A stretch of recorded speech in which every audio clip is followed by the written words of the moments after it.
র্যাবের উপর নিষেধাজ্ঞা, যুক্তরাষ্ট্রের অবস্থান কি? র্যাবের উপর নিষেধাজ্ঞা প্রত্যাহার হচ্ছে কিনা এই নিয়ে যুক্তরাষ্ট্রের দুই ধরনের অবস্থানের কথা জানা যাচ্ছে। সাম্প্রতিক সময়ে মার্কিন যুক্তরাষ্ট্রের সহকারী পররাষ্ট্রমন্ত্রী ডোনাল্ড লুর বাংলাদেশ সফরের সময় র্যাবের উপর নিষেধাজ্ঞা নিয়ে ইতিবাচক কথাবার্তা শোনা গিয়েছিল।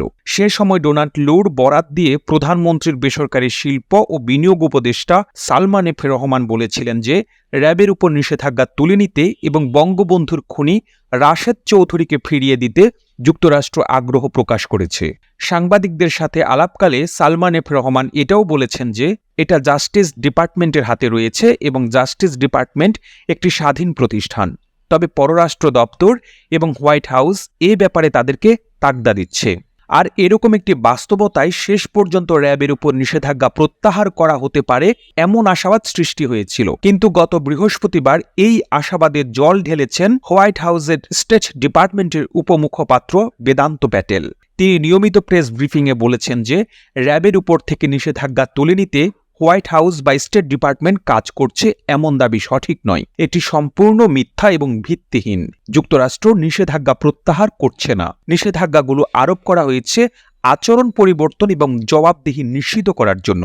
উল্লেখ্য, গুরুতর মানবাধিকার লঙ্ঘনের অভিযোগে 2021 সালের ডিসেম্বরে র্যাব এবং সংস্থাটির সাবেক ও বর্তমান 7 কর্মকর্তার উপর নিষেধাজ্ঞা আরোপ করে সরকার। আর 3 বছরেরও বেশি সময় ধরে এই নিষেধাজ্ঞা রয়েছে। নির্বাচনের পর মার্কিন যুক্তরাষ্ট্র বাংলাদেশের ব্যাপারে তার কৌশল পরিবর্তন করেছে।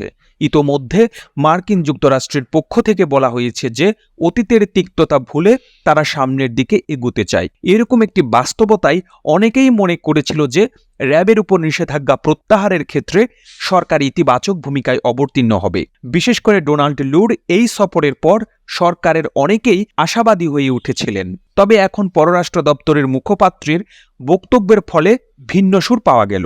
তবে কূটনৈতিক মহল বলছেন মার্কিন যুক্তরাষ্ট্রের অবস্থান নানামুখী হয় এবং তাদের প্রকৃত অবস্থান বোঝা অত্যন্ত কষ্টকর। নির্বাচনের আগেও যেমন ডোনাল্ড লু আফরিন আক্তারের অবস্থানের সঙ্গে জ্যাক সুলিভানের অবস্থানের মিল ছিল না, এমনকি শেষ দিকে পিটার ডিহাসের অবস্থানের সঙ্গেও হোয়াইট হাউসের অবস্থান একরকম ছিল না। বরং মার্কিন যুক্তরাষ্ট্রের অভ্যন্তরেই নানা প্রসঙ্গে বিভিন্ন রকম মতামত থাকে। তাই ডোনাল্ড লুর বরাত দিয়ে সালমান এফ রহমান যা বলেছেন কিংবা বেদান্ত প্যাটেল যা বলেছেন তার মধ্যে কোনটি সত্যি তার জন্য অপেক্ষা করতে হবে।